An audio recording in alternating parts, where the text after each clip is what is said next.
Wow. All right. This is the post-game show presented by the one and only Academy Sports and Outdoors. One of my best friends just texted me. He's like, is this what Sooner Magic feels like? And I was like, yeah, I think it is. So, all right. Let's just let's get to focusing on the chat. Jeez. Fans are mad. We did not deserve it. Well, I don't care. What does that even mean? What does that even mean? What does that even mean? I'm good. We don't deserve it. The score is what the score is. We won the game. 4 teams left next week, and Right, we get to be one of them. Hey, man, shout out your boy. Ooh. Shout out your boy. Man, freaking game. Golden Quinn at the end of that. Hoo-wee. Boy, I thought we were going to choke that away. So did I. 1,000% thought we were. Oh, my goodness. 4th and 13? I was like, it's done. I told my wife, I'm like, it's done. Chance. 4th and 13. So in succession, a dime to a wide open Golden when they blitz. Arizona State had only blitzed sort of opportunistically, right? Yeah. And then a dime to Helm up the seam, and then a perfect throw to Golden, who has incredibly strong hands. Yeah. Jesus Christ. Like in succession. Boom, boom, boom, boom. Yeah, dude, that was crazy because me and Drew were hanging out and talking before, and I turned, I was like, oh, Helm just scored. Like, it happened that fast. I didn't even realize what was going on. The first 2 plays of the game and the last 3 plays of the game, Texas had an offense. Yeah, That was The it. intermission between that, all those other plays, I don't look. I think our coaches had a great Christmas. I don't think they watched a lot of Arizona State's defense. I have a suspicion I watched more of the Arizona State D than they did, because they were acting surprised that Arizona State plays with cheat codes. Yeah, And they're blitzing the nickel, guessing that you're going to run it right up the middle based on your formation, right? And our coaches, man, we got a little tendency lazy, and they made us pay. But man, it brought it when it mattered, I guess. Hey, man, I'll take it. Rewatching these type of games where you win at the end is so sweet. Wherever it's tough, that's yes, yeah, we did win. Retired working man. I guess he had to turn it off. I don't blame you. I don't blame you. I mean, I went nuts, and then the immediate feeling after was relief. Yeah. I knew it was coming, though. I mean, Connor and I were both here just like, all right, let's just finish this game. Got a pregame, just waiting to start the live stream. Yeah. So we watched the whole overtime, and I will tell you, Connor is actually pretty chill during like watching play-by-play. He's critical, but he's super chill to watch play-by-play with. But I said that to say this is who we are. Like, a lot of what we were talking about, it's like, win or lose, this is who we are. This is who we've been. Like, what are we really sweating? Like, win or lose, this is who we've been. But the thing about Arizona State and Coach Dillingham and this team, our biggest edge is that we get extra offensive possessions because of turnovers, because of those situations. And yes, we had multiple turnovers on downs, but it's different when you get those momentum changing turnovers, short fields, and those types of situations. And we couldn't even run the ball today. So this was one of those games I just wanted to be able to get out scoring more than they did. But I think it went further than any of us really wanted it to go. It was yeah, I mean, all the things we've had issues with all season came back to bite us clearly. We can't kick field goals, red zone scoring until the end. And then some penalties. We were doing it. The offensive line was like point shaving at one point. But hey, man, to get the win, and this is one of our friends who's a ref just texted me on the Taft targeting. He said on the potential targeting, only 2 of 3 indicators were met. The indicator that was not met was the defensive play, or the lowering the crown of the helmet. Yeah, on the defensive player. Oh, but see, what's weird, Connor? I've seen targeting flagged when someone puts a shoulder into the defensive. Yes. Yeah. So Drew and I have tried to puzzle through targeting now for a long time. I still don't know what it is. Decided we still don't know what it is. This year was the first year I've decided I'm trusting the system, because there's been so many Texas calls where I'm like, Makuba, McDonald, Taft, they were reviewing the play, and we've been let off the hook. So as long as we keep getting let off the hook, I'm going to say I trust the system, and I'm glad we trust it today. Drew is the man. Yeah. I struggle with this, but Brett Nelson never doubted. Wait, good for you. I think you might be the only guy that never doubted. I doubted. I must confess. If we're doing yeah, I definitely some doubt crept into my heart there. And the 4th and 13 got me. I was like, godly. False start too. Yeah, 4th and 13. I'm like, it's not. There's no way. Which 4th and long? I'm sorry. I'm sorry. I got my dyslexia jumped in. I was thinking of 3rd and 14. No, we had a 4th and 13 overtime. I was like, game's over. I was like, false start. What could happen? Next play, touchdown. It's like, you got to be kidding me, man. Golden's wide open on that route. Wide open. Unreal. I mean, Quinn threw some dimes there at the end. But, oh my goodness, the arm punts on open posts. Yeah, my God, he was good. He was good in overtime. Great fade on the sideline. Also, man, him and Golden's connection were just special this game. But yeah, whatever for the post, it was just sending that one. I don't know to God. The post can be thrown a little like a more aligned, man. Listen, when you have Quinn Ewers is the guy you want being your all-time quarterback. If you're a great receiver. If Quinn knows what receiver he's going to, he knows they're in one-on-one coverage or which coverage he's getting, it doesn't even matter if you're covered. Quinn makes the throw. Mm-hmm. It can be over the defender's hands. Like, he makes bad throws look great. He gets touch on it. He gets it to the outside leverage of where a receiver can only touch it. When Quinn knows where he's going with the ball, he actually gets it there in a way where it actually sometimes it should be picked off. But those deep throws over the middle, where there's just that shoulder pump, that's not even a shoulder pump, it's a shoulder something. It doesn't move the safety.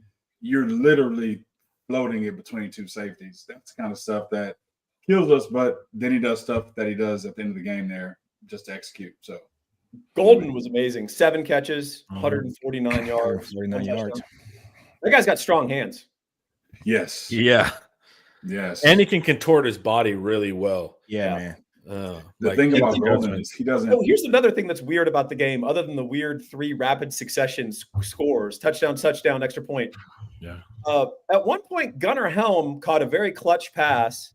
Mm-hmm. Faked a knee injury. Yeah, had the knee. I was like, oh God, he's gone. I was like, did he blow out his ACL, or was the coach just like, get up, don't fake it? No, that's what it was. I think that they communicated, hey, you might need to suffer an injury to stop the clock here, and then somehow I think that was a. And then they healed him. Yeah, I think it was a plan because he literally was holding it like he blew out his ACL, and then they cut away, and then he's up running to the slot. I'm like, what just happened? And the Lord blessed him. So I think someone communicated this might be a time to get injured to stop the clock, and then they realized don't do it because it'll run what 15 seconds off or whatever. Yeah, glad Fred Bielema and was not in the building along with him and Beamer, young Beamer. That was either the most miraculous healing I've ever seen, or there was some gamesmanship potentially involved there. Unbelievable! What a game! What a game, man! For the people, I gotta say, he brought it. Damn, dude. Hell, an individual performance wise, one of the best playoff individual performances. I don't want to make light of this because of CTE and the serious parts. I'm pretty sure he played the whole game concussed. Yeah, dude, man. Yeah, he was twitching the whole. What was that? He was twitching the whole game. Is that just something normal for him? And he's throwing up third and fourth quarter. You can say whole game concussed. First quarter, when he was screaming at the teammates, I was like, all right, we got to test for some other things. Yeah. First. To see if he may have gotten jacked up. I don't know if it's a pre-workout. I don't know if it's some type of other injection. Nicest thing. When you're that fired up, and man, I was like, okay. Hey, then he ran out of gas. It was like he ran out of the caffeine. He couldn't, and he's done this a little bit on the season. He doesn't run consecutively. So I don't know if he's not like super in shape or what it is, but they would always kind of bring in Kyron Brown or whatever. Mm-hmm. You saw it this game. He would get a run and then he'd have to go away for a little bit. Go away for a little bit. Nash Talk Texas. I think I told Paul. Nash sent me this meme. It's the Top Gun Maverick meme where Glenn Powell saves them at the end. If you haven't seen it, sorry. But it's all predicated on Quinn throwing this game-winning last-second touchdown. And I told Nash yesterday, I was like, yeah, I mean, that's a good meme. It's going to do well. But that's super specific of a situation that's not likely to happen. And then sure enough, it did happen. So if you go on Twitter, check out Nash Talks Texas' little gif here because he's a psychic guy. Hey, People talk to him. Did What? any of you predict that Texas would go up at half comfortably, and then it would turn into a football game? It seems like a bit of a trend. It's kind of a routine thing, right? Yeah. What would you? It's strange. It's really strange. And also, like, we collapsed at the end of the fourth, but also the typical scoring again in the fourth. That's something we do too, like disappear for the second and third, and then show up, have a drive. We don't normally give up 16 at the end like that, but it is weird how specific it is. Texas football takes on the personality of the classic procrastinator. Anyone else with ADHD, procrastination is a part. Like, you need to feel that sense of urgency to be great. Like, you wait on it. It's like, when is it coming? Okay. Oh, something's on the line. I got something to fight against. Okay, now I can actually go get it. We get now I'm mad. We just don't. That is a brilliant psychological analysis. As a fellow procrastinator, I'm not sure if you call yourself out as one, and Drew, but I am one. And I am Mr. Like, I know this project needs to get done, but my house really needs a good cleaning, and I can't focus. And also, I haven't worked out today. And also, what? HEB's running a sale on figures? I got to go hit that real quick. Well, that's what it feels like. Dude, it was man, shout out to Colin Simmons and and Trey Moore, man. Yeah, man, Colin's gonna be a beast. He's already a beast, man. But he's a Texas fans. Enjoy him for 2 more years. That's all we got him for. He's a first round pick in 2 years, folks. Enjoy him for 2 more years, man. That dude's amazing, man. Defense played good. And it's nice because all the football community is watching now. So a lot of the coaches that have no ties to Texas or whatever, they're like, hey, man, what's up with that number 11? And you're like, all right, cool. Everybody's seeing it. True freshman. I thought Sam Leavitt he impressed me a lot when I did a deep dive on Arizona State. He impressed me even more live because that guy has incredible composure. His pocket broke down every play. He extended. He didn't really have receivers, if we're honest. Sort of nickel alignment. And he made very few turnovers. I mean, he made no mistakes till the last play of the game. Yeah, and remember we talked about this week too, like his running, he picks the best time for the heartbreaker, and he did it at the very end of the game, right before Scadabos scored. But I was like, that's exactly when he's gonna make his play, and he did. Hey, shout out to Arizona State, man. That team has serious heart. We were making fun of all the analysis on the Arizona State side that was all like, we're going to win through heart and all that kind of stuff. But, man, they play hard. And their defense, man, flies around. Yeah.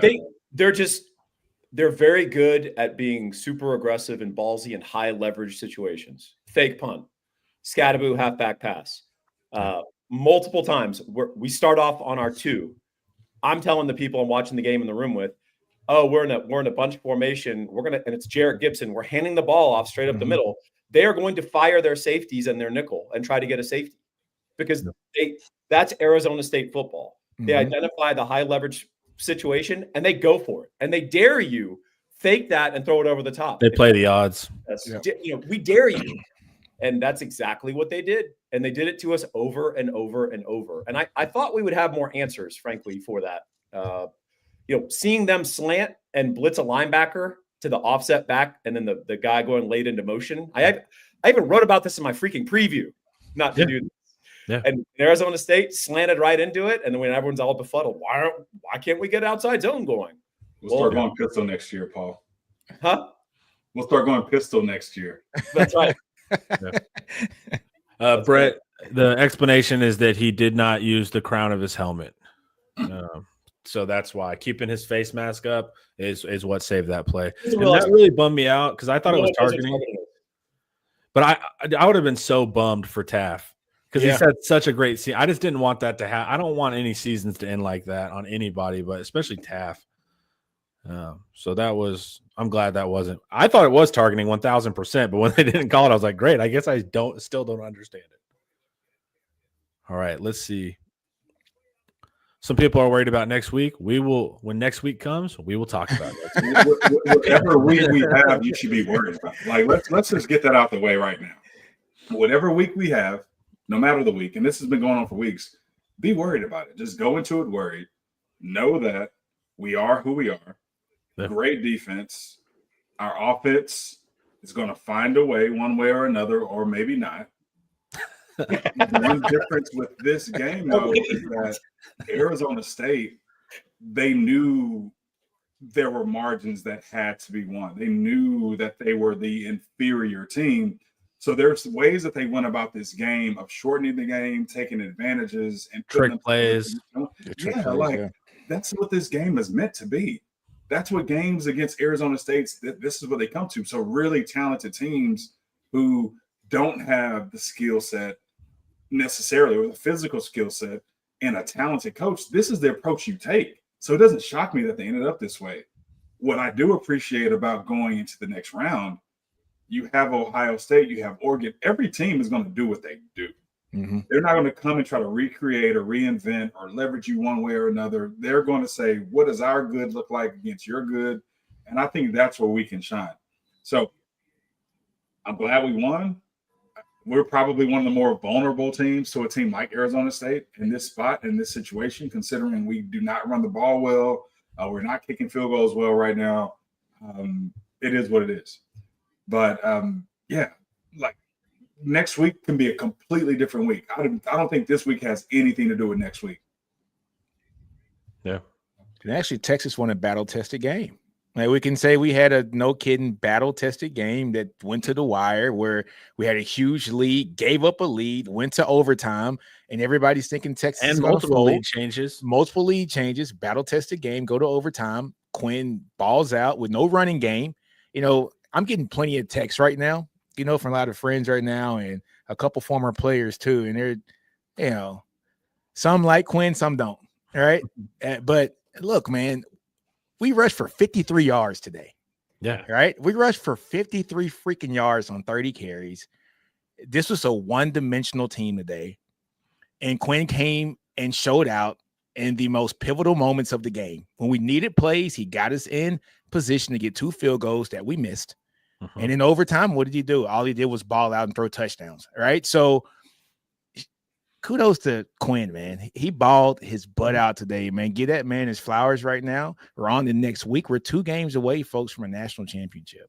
1 game at a time, but we're 2 games away. It don't matter how you win. We won the game today, just like Drew said. We won. It's going to be ups and downs. Won the game. Drink a beer about it tonight and get ready for whoever you got to play next week, man. It's 1 game at a time. That's a good sentiment. And to Drew's point, the teams we will play from now on will play more conventionally. Mm-hmm. They're going to play their. We're not going to be getting trick plays and all this kind They're not going to build their game plan on us. They're going to build their game plan on being the best them. Yeah. And that allows a more conventional football game, if you want to view it that way. I don't think Ryan Day is going to have Travion Henderson throwing halfback passes on 4th and 3. So, and if he does, then something happened in Ryan Day in his development that I did not anticipate. Or doing fake punts on 4th and 9. That's right. So, although I have to say, at this point, that's becoming a trend. We need to we need to take a look at that. All right, before we keep going, guys, let's hear from Academy Sports and Outdoors. Fun, memories, friendship. We're here for all of it. Here for the big moments and the small ones too. We're here for unforgettable triumph, momentary misfortune, and the impromptu throwdown. We're out here each day, chasing something great. Call it adventure, call it play, we call it fun. Academy Sports and Outdoors. Have fun out there. Hey, guy, Drew, remember that 6'4", 215-pound freak who plays for Ohio State, who lines up outside for them? And if you run him down the field, you can throw the ball up and he just grabs it and runs. Yeah. Ohio State discovered that he's still on the team after what they did with him against Tennessee. So Ohio State 14, Oregon zip. Oh my! Funny how that works. That dude's a baller too. Yeah, I'm trying to out of the corner of my eye keep an eye on it. I'm gonna have to watch the game. It's very. People ask me like Ryan Williams or this kid, and I'm like, oh, give me the Ohio State kid. Yeah. But Ohio State didn't use the kid. Garrison, thank you. Happy New Year's to you guys as well.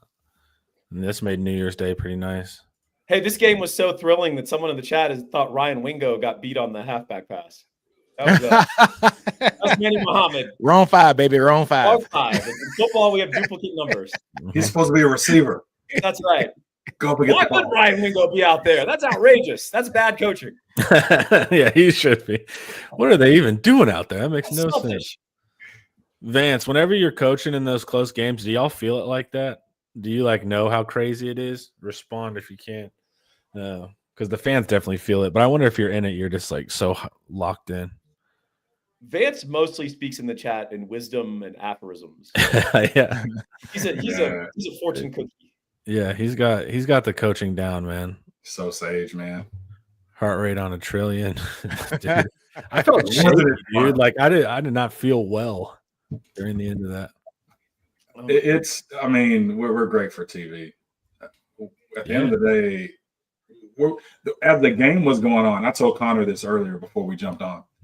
It kind of got to the point, especially in the third quarter, I was like, this game isn't going exactly how I kind of thought it would go. And that was before they actually tied it up. But to the extent of we are who we are, and who we are is either going to be enough or it can be the reason we lose. And it can be enough to win a championship or it can be the reason we lose to Arizona State. So I'm not saying it's been copy paste all season or even the post games have been that way. But when I hear heart rate on 1 trillion, heart rate on this, heart rate on that, it's our heart rate's been up a lot of the season. Maybe you're more calm when Vandy's coming back, but when everything's on the line the way it was in this one, yeah, man. Yeah, but like no one zeroed it up like that. Like they've like come back within 7 and then we answer, but zero. Yeah, they tied it up. That's a different feeling because like we're used to like them coming back, but we've been fairly good at shutting the door. That one, man, they're for real. Is Dillingham a top 5 coach in the country? He needs more years, but he's definitely a bright young coach that he's rising, man. Their culture right, that's for sure. And it's smart to extend him right now at Arizona State. Maybe we respect Arizona State too much. Like would Georgia would have had the same game plan? Like would anybody else have had the same game plan against Arizona State? I wonder about that. It's like we watch film and we respect people, but then sometimes it's like, is there anything we're trying to impose? Or do we just not have what it takes to impose anything? Truthfully, I thought we had some maybe laziness in our tendencies and doing what we do. I think some of the things that punish what Arizona State does, we could not execute on the field. Yeah. So we dialed up multiple post routes that were hittable, to say the least. And so when you're involving your safeties that much in the run game, you can hit those posts if you can get them. It just takes one bad step, right, Drew? Yeah. So we weren't connecting on things that should have punished some of Arizona State's overplay. At the same time, on high leverage moments, Arizona State's coaching staff was balls to the wall, and they dominated. They made gutsy calls, and they had smart calls, and they targeted the right people. I don't even think it's coincidence that on the Scatabo pass it was at Manny and not Jade, right? Right. Yeah. I don't think Arizona State does much by coincidence. I think it's all identified and schemed up. I think he's a generation of coaches that is coming up that think football a little differently, and they attack those high leverage moments in a real way, and in a way that Bill Belichick, and when he revolutionized the NFL, he really identified those key moments and understood like this is the leverage point of the football game, and here's what we're going to do. It's not this isn't the same as 2nd and 8 on the 41-yard line. Mm-hmm. So, not comparing Dillingham to Bill Belichick. He's better. He's better than Belichick. That's right. He's better. Yeah, the fake punt. People were mad at the fake punt. They're like, why didn't you see that coming? Like, why would you see that coming? 4th and 9 too. It was like 4th and forever. It's like you're running a fake punt there is like you had to do it in a desperate spot, but that doesn't work out most of the time, and then you're basically given a score. But yeah, they played like they had less talent. like with that game plan, which they do, right? So they're realists, and I respect that. But just enough talent to execute on those things. There's like that sweet spot, right? Yeah. Like Rice running this play. I'm going to make sure I clip this and send it to my Rice guys. Rice running some of those plays is a completely different story. Yep. Arizona State is just good enough, just athletic enough to execute on those plays in a way that it kind of shocks you. So, and I think if they had a conventional quarterback, I think we have 7 sacks in this game. Yeah, I can see that. Yeah. Oh, yeah. Think of Levitt moved off his spot. Like, how many times did Levitt get to sit in the pocket and make a throw? Like, almost never. No. And he was bailing and making Trey Moore and Colin Simmons and Barron Sorrell run all over the field. And I mean, that guy's not just quick. He's got legs. Because I see our edges run down quarterbacks all the time. And they were not running down Levitt. So impressive young quarterback. I really hope we look like that because we were prepping for Ohio State all week. Not why. We didn't even know we were playing next week. You know what I'm saying? Right. Hey, although funny story on that, I had heard that the Georgia coaches were prepping both Indiana and Notre Dame. Like, hey, half the staff's going to watch Indiana, half the staff's going to watch Notre Dame. Then we're going to come together and start talking. The staff that started watching Indiana just trickled into the Notre Dame room after like 30 minutes and said, hey, we're going to play Notre Dame. Yeah, well, that's why I was like, that's a very respectful and professional of Kirby, but I was like, you don't need to do that. I'm not surprised. That yeah, man. It makes me want to think of next week, but we're not talking about next week. Well, it's actually 10 days, right? Yeah. 10 days. Yeah. I got an early weather report because nothing's more reliable than weather 10 days out. Yeah, exactly. High of 55, low of 40, sunny in Dallas. Oh, right? Yeah. Dude, do you think the tickets? I'm right by Dallas. You think the tickets are still going to be $7 to walk in? Because those tickets will be a little more pricey than the ones in the Mercedes-Benz. Yeah, because that'd be nice to just show up and pay a ham sandwich to get in, like this game was. That was weird. All right, going through some chat. Playoffs, and I'm saying this to make myself feel good. Are we going to have to adopt more of an NCAA basketball tournament mindset, which is you're the overwhelming 1 seed, you play the 8-9 in that second round, and you win on a last second 3. In basketball, fans are like, oh, we got to play better. All right, next week. You know what I'm saying? Like, in football, you're like, oh, a team that's not as good as us took us to the wire. We're doomed. It's all over. In basketball, it's basketball culture is like, oh man, that other team played well. But that's got to be. Is that just coming from having to play 900 games, though? You literally don't have the luxury of like getting their stew. Well, I mean, so part of it is college basketball is a higher variance game. Sometimes a dude just hits 9 threes against you, right? Yeah. But my point is, you have to, in a playoff format in which you're going to get 10 individual days of preparation for each opponent. Yeah. You can change your football team and your approach, not your players and not your overall, but you can game plan. Like, and you can play different teams in different ways. Maybe I'm just trying to make myself feel better. No, Paul. No, I'll take your analysis, Paul. That made me feel better. Yeah, what you're pointing out though is what I think frustrates everybody every game, is because all it takes is a half a dozen penalties and a half a dozen missed blocks and a half a dozen close calls, opportunities, missed throws. And you're looking at 24 out of 80 plays that really should have gone in your favor and didn't. Yeah. Mm-hmm. We're always going to have that in every game where it's like, damn, 33% of our plays on offense could have gone a different way if we would have just done that. So that comes up with every game. What I think is the funny thing, though, is that once we kind of filter through what are the trends that we should go ahead and just build into our weekly expectation for the team versus the anomalies. If you ask me about the trends, penalties are a trend. Red zone offense is a trend. Now missed field goals are trends. Like, there are certain trends when you talk about anomalies or things you can rely on. I don't know, Matt Golden, is that still an anomaly? Because he was still something we can rely on without a doubt. Yeah. Special teams has not been something we can rely on, but we scored a special teams touchdown. An anomaly. Let's just call it what it is. So every game is going to give us 40% of our damn plays where we feel like we could have done something better or different than we put out there on the field. And it's just hard live when you're watching live. I mean, just even going back and watching film sometime to just accept that that's just part of the game, because we watch what we could do or who we could be if the things were just a little bit different. If we just executed on this and this or that play. So your mentality is the right way, but it doesn't stop us from having hope. First quarter, Jeremiah Smith, 4 catches, 118 yards receiving. Holy moly! He's headed for 472, gentlemen. Yeah, I don't think that's good. You just need players, right? You just need players. It's about athletes and athletics.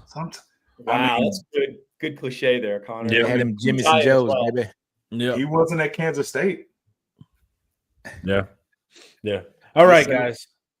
Academy, the holidays have ended, so all my procrastinating on shopping is now over. I was able to successfully do that with Academy, but right now they have all the gear you need, guys. It's getting cold too. Get your winter gear, your hoodies, your sweatshirts, all that stuff. All the top brands: Nikes, Carhartt, Magellan, whatever you like.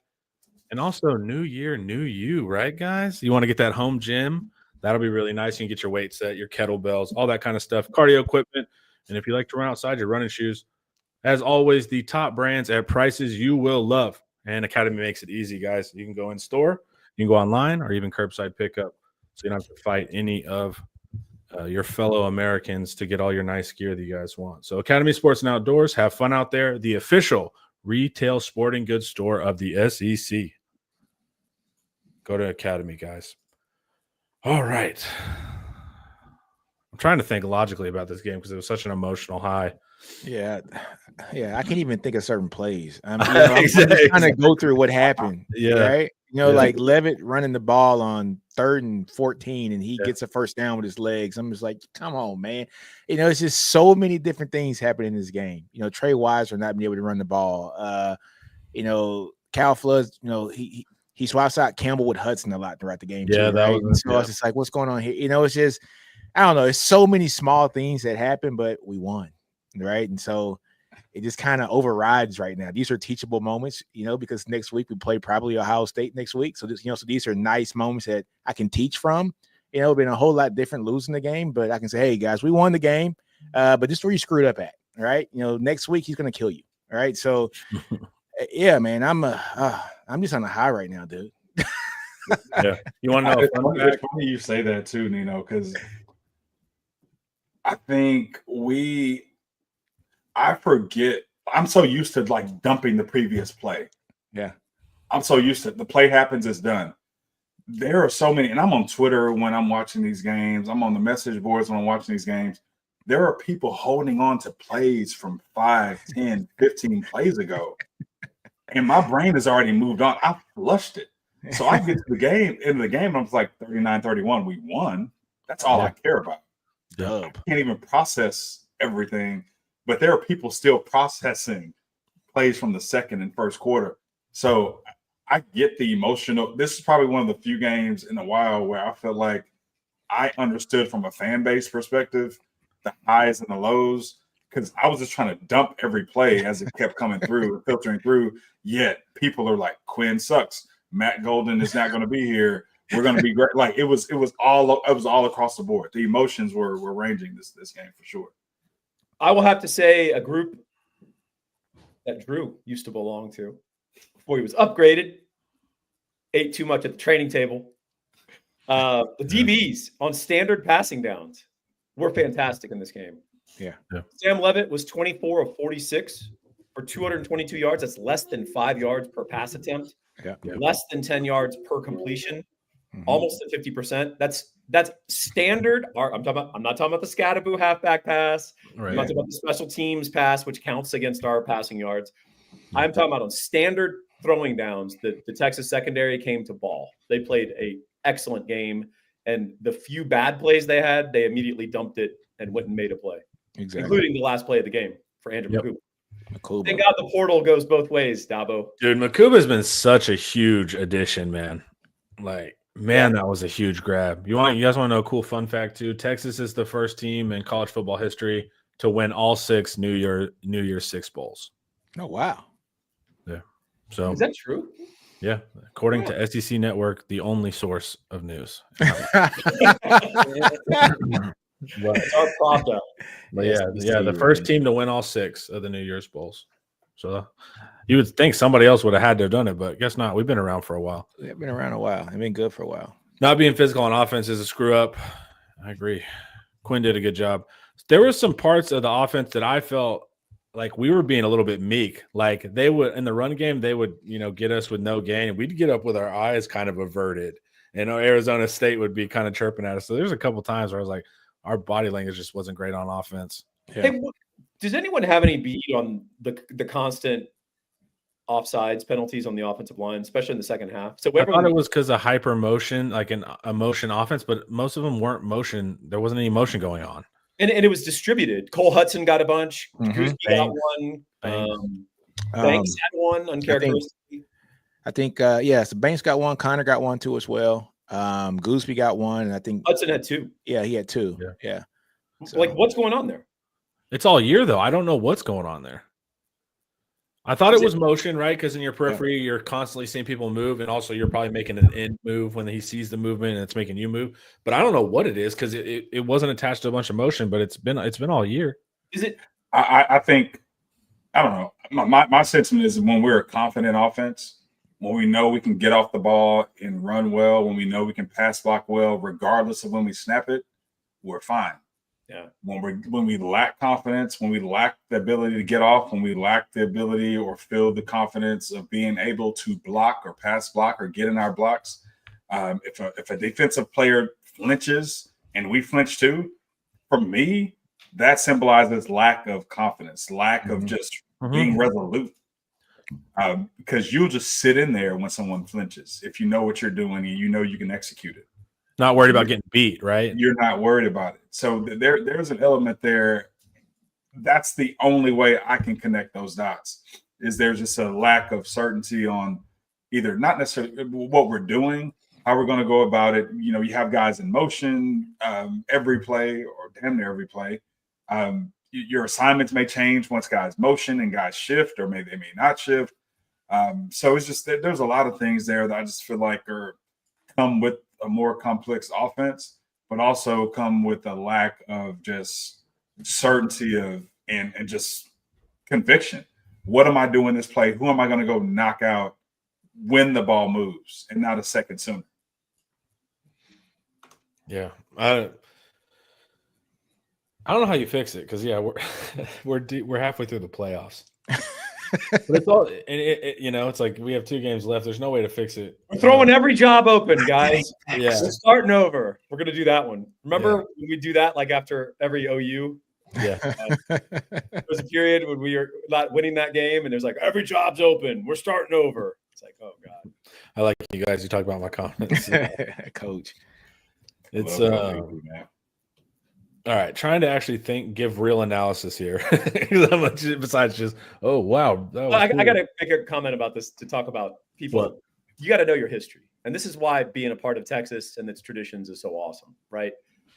Someone texted me and goes, hey, our old DC, Vance Bedford, is in your comments. And I was like, yeah. And he's like, why? He's not coaching at Texas anymore. I was like, Vance Bedford was a Longhorn player and a legend and part of an elite secondary.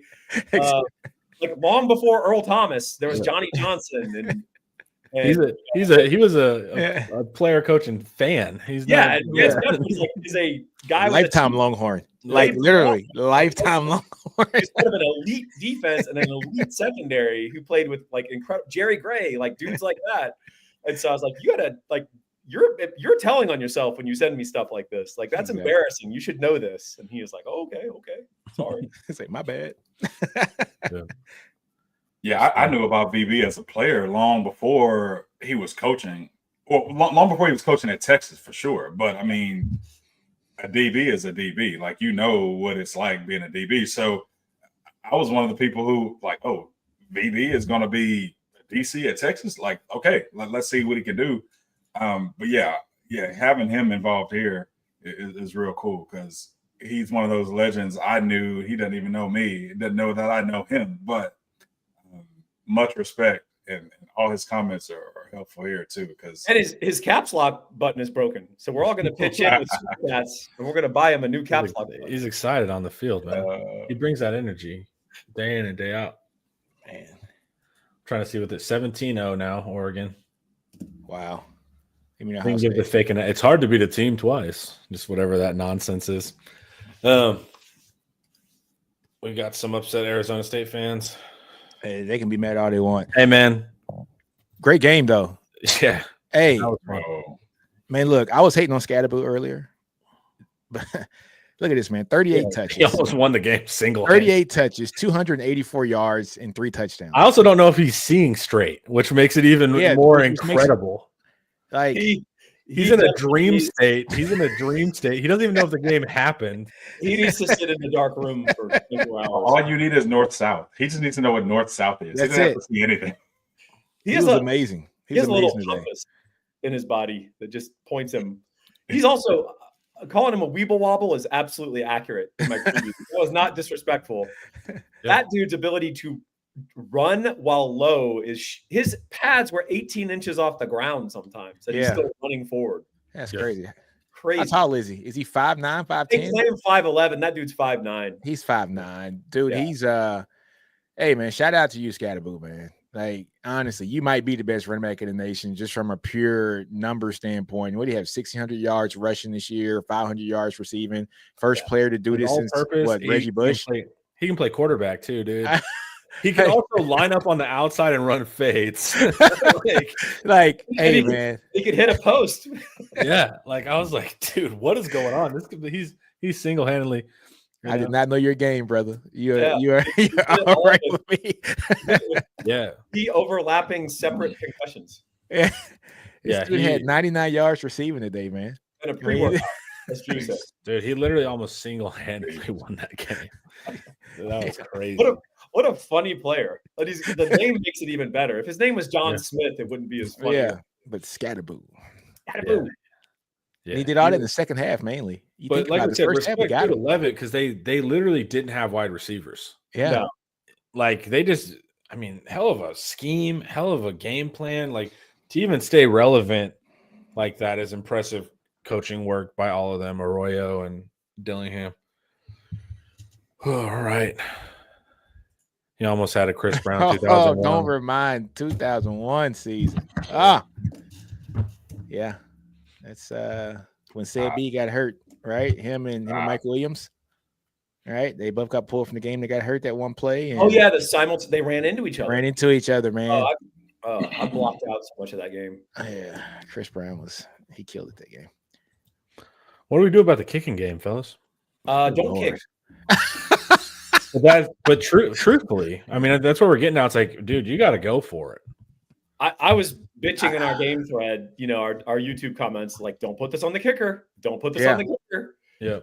And we did it twice, and it did not pay off either time. But I hated for him because I just knew that second one. I was like, he has it. He has the second one. I did not feel that. Dude, I did on the second one with Drew. I was like, there's no way you missed this one. You just missed one right before. Yeah. I was like, second one, he has it. Game winner. Go off as a champion. Redemption. Yeah. Great. I think he got his head. That's where it is. But that's a tough spot though, right? The margins are too thin at this level of college football to not have a great kicker. But why would anyone not trust Auburn, right? And so as a coach, because based on what he did last year, so as a coach, at what point of the season do you say we don't trust him anymore? Yeah. Now, I know. I was going to say, literally now. Right now. What do you do on 4th and long when you need a chip shot field goal? You get a PI.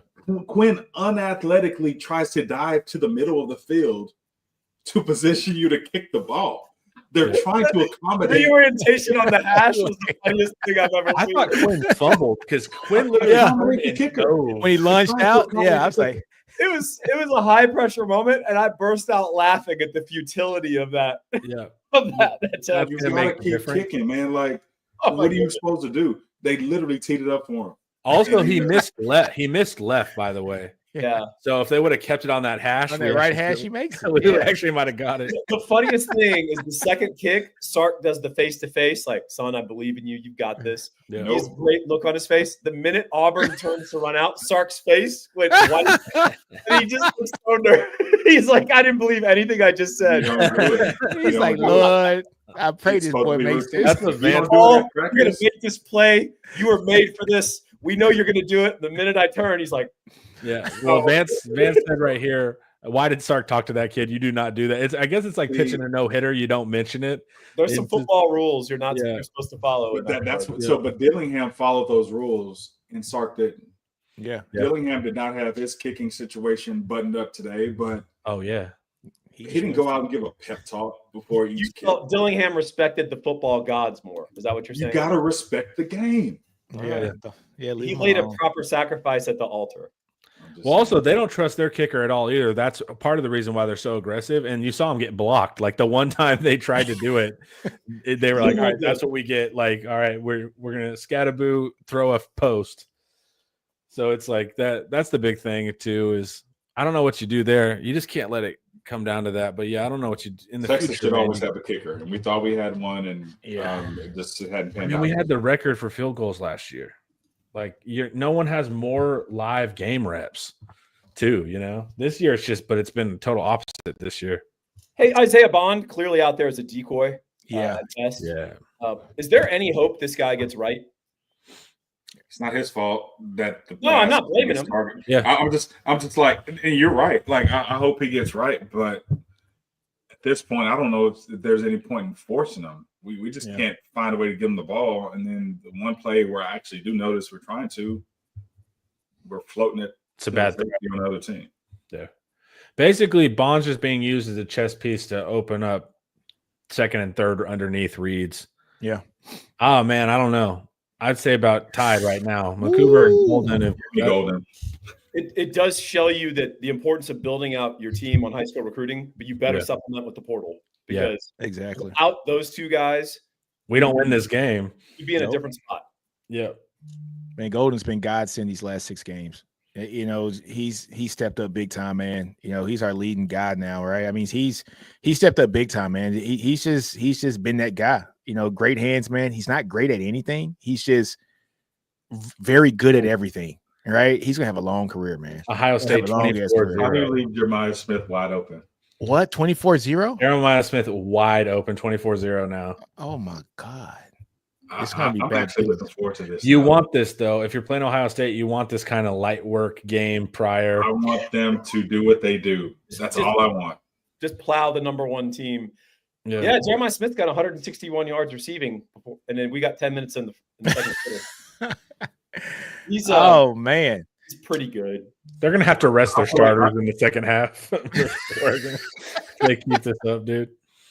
I love that the receiver opposite him is going to get drafted in like the second round. Yep. That's crazy. He's special, man. He's special, dude. He's really special. I don't think we can beat Ohio State. We'll be asked, yes, if they run the Michigan game plan, we're going to be all over Ohio State. But if you see what in this one, where they throw the ball to Jeremiah Smith, we might have some trouble. But only 2 receivers went out for a route, right? Like, I mean, this was just something they saw in Oregon's offense that they took advantage of in space at the right time. Some of this stuff, I'm like, Oregon, what are you doing? Yeah. Chip Kelly is an interesting play caller. He is. Sometimes I saw it in the NFL early, even though he ultimately failed. There were individual games where you're like, is he in their headphones? Like, what is going on? Yeah. I mean, you would just see freakish, wide open receivers all over the field. And then the next game, they'd score 3. He's a streaky guy. See, Matt Golden's made more great plays today, and we'll see where Jeremiah Smith ends up. But Jeremiah Smith didn't do anything special on that play. Yeah, he got open. He is special. Make no doubt about it. So that's why I say, Oregon, what are you doing? Because you're allowing a great player to just be wide open. Yeah. Every catch Matt Golden had to make today was covered. Yeah. So there's a line. There's a difference between teams who are able to get great players, wide open plays, in addition to the plays where they're covered, versus the margins we had today, where Matt Golden is covered, all hands catch, has to secure the ball, no bobbling required because he's right on the sideline or right at the end zone. Yeah. Like the margins are so thin for what we're executing right now on offense. And yeah, you have a Jeremiah Smith, but yeah, he's wide open. Who cares? Yeah. So hopefully, you know, part of the game plan when I start thinking about next week is, can we just be in position to where he has to be great, to win the game, as opposed to just giving it away and having him wide open down the field. I wonder if the secret's getting out about Golden too, though. You know, of like, hey, let's double him up. Let's not leave him one-on-one today. Yeah, I mean, look, we have Helm. We have ways to balance it out. But hey, when Quinn knows where he's going and he knows what the defense is, he can get the ball over hands, underhands, back shoulder. Quinn just has to know where he's going. He made some throws today where I'm like, that was a bad throw, but it was a great throw. Yeah. Bad decision, great throw. Yeah, because he knew where the back was, he knew where the receiver was, and he knew where the DB was. Yeah, that out we converted on 4th and 2 and against press man. That was illustrative of what Drew just talked about. Yeah, the one that was like early in the game. Sark yelled at him but he was like, "It's still like good job." But also, him and Golden have had that connect even since Michigan. Remember on those quick outs and stuff that they would do? They've had an interesting connection this year. Those two have been able to figure it out. The thing about players like Golden, and you can't copy paste everybody. We couldn't copy paste Worthy or Adonai Mitchell, but there are certain things. Once you learn a player, like a certain type of body type, a player, a mentality, a skill set that works for your team, you try to go carbon copy that. ASAP. And I'm not sure, Xavier Worthy was the fastest guy in the draft. Adonai Mitchell came here, and they had a different run game last year, but I don't know, man. Like Matt Golden, finding guys who can just catch the damn ball in tough spots. If the quarterback makes a great throw, you want your quarterback to be able to make a great throw and the receiver make a great catch and it be routine. Washington had that last year. Matt Golden had shown that this year. I'd like to see more of that if we're going to continue to have Steve Sarkisian lean heavily on our offense, lean heavily on the passing game, which he did today in times where we all thought he should have been running the ball. we need guys who can make those hard catches when you're making the hard throws and it's all coming together. Otherwise, what are we doing? Well, also the wide receivers too, where your quarterback actually doesn't throw a good throw and they just make a play. We've missed that too, like that part's been cool. CE Fish, that may have been Quinn's best game ever considering the circumstances. He led 2 game-winning fourth-quarter drives and 2 overtime touchdowns in 4 straight possessions. He was awesome when it counted. So my thing with Quinn, and you guys, I've said on the post-game show, I always feel like Quinn was never the reason we won. He was the reason. Like Quinn has failed at those moments. In this game, when it was zeroed up and everything, Quinn went out and won the game, like you said, 4 separate times. Yeah. So that's what I needed to see from Quinn, because in the clutch like that, he had never finished. And he did that. So I got to give my props to him because I've mentioned that specifically this year a couple times. So yeah, shout out Quinn. That was very cool. Like I said, on the Helm one, I almost missed it. We scored against. Look, I did miss it. I missed it. Like ESPN cut it off, and here's my wife screaming. She's like, "Oh my God." I'm like, "What happened?" She goes, "Touchdown." I'm like, "Holy snaps. It took 1 play." Yeah. Right? Yeah, man. So, hey, this is Quinn's best game. I wouldn't say best game when it comes to just stats, but like you said, man, this is the time where I don't think we've ever seen Quinn just say, "Nothing's working. F it. I got you guys." I think he said that today. Yeah. Like nothing's working. F it. Look, everything's on my back. I got you guys. And you look, game one. So we can't run. All right. That's why there's 2 phases. There's run and pass. It's time to pass. This is going to be a game where the box score lies to you. Because often, the box score can be pretty instructive on a standard football game. You're going to see the number of yards Arizona State has, and you're going to see our defense got absolutely worked. Yeah. They ran 98 plays. Dude, they ran an insane amount of plays. And about 75 of their yards happened on a halfback pass. It counts. I mean, it counts. But, and then a special teams play. And when you run that many plays, you will gain yardage, right? So it's really play to play, down to down. How did you do? We did have some big gaffes at moments, but the best way to play really good defense is not play much defense. You're right. Like play 58 snaps. Dude, by the third quarter, we played a full game of snaps, and then we went into overtime. Like, that's how Bill Norton gets sort of run through on the goal line. I don't think that happens in the mid first quarter, right? Yeah. So it's just part of football, and that's where the box score can lie to you a little bit. The box score did not lie about our rushing attack, however. The box score was quite accurate. That was very accurate.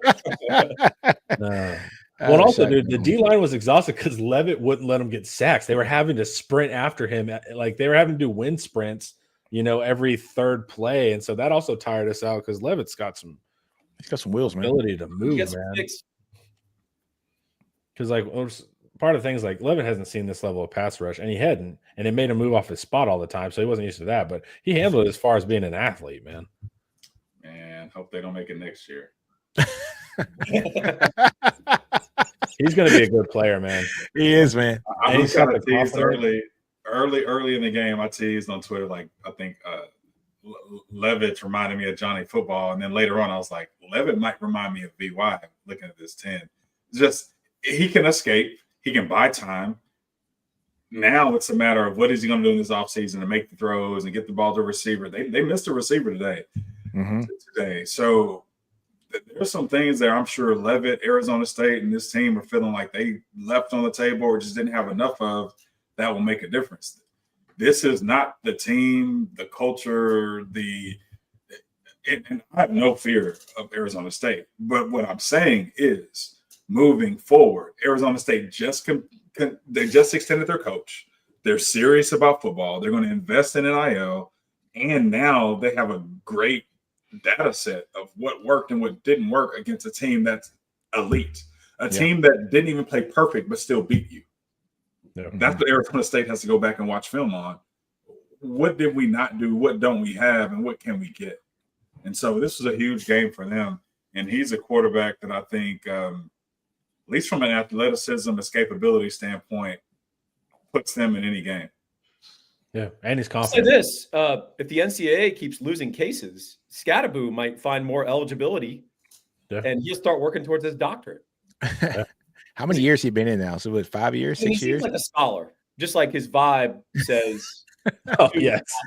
How many years has he been in though? For real, I would describe him as bookish. As he throws up on the sideline and yells at his own teammates for not blocking. And twitches. Yeah. Drug test him. So I love Sark, but he has to reflect and be better. I do agree here, right? There was another situation where we felt outcoached, and talent kind of saves you there. And some of the play callings down the stretch, man, questionable. But hey, you win, so we can act like there's no. I had people who never watched Texas football texting me about why we're not running the ball. Yeah. 2nd and 4 after getting a 6-yard run on first down, and we go deep and get interception.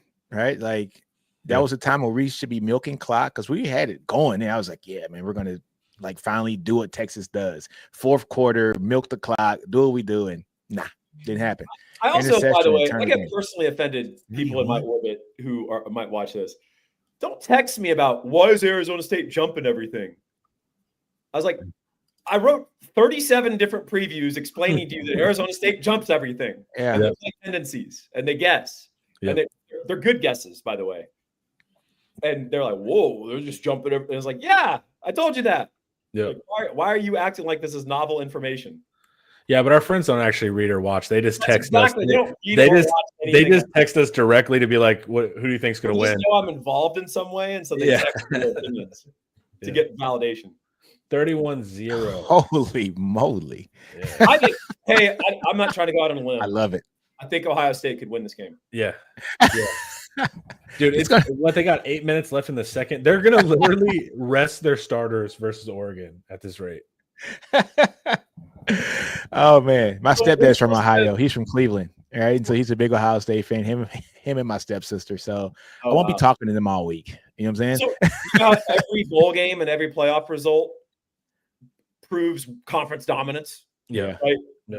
Irrespective of the opt-outs or whatever. So is this proving that the old exactly the Big Ten is somehow elite. The new Big Ten, I don't know. The Big Ten is somehow elite and overrated after a Big Ten team beats a Big Ten team. We're supposed to draw big conclusions from single data points. That's what college football is, right? Yep. Let's see. Texas actually matches up with Ohio State. Just have to get pressure on Howard and he'll melt. All right. I love our matchup. Yeah, I absolutely love our matchup against them. We know they want to run it. We know when they want to throw it. I feel confident about who's throwing the ball and how we can get pressure on them. Exactly. But that has nothing to do with our offense. So I was going to say, see, we're only talking about one half of this. So damn good. Matchup that Ohio State likes is on the other side of the ball. Yeah, I agree with you if we're just looking at that side of it.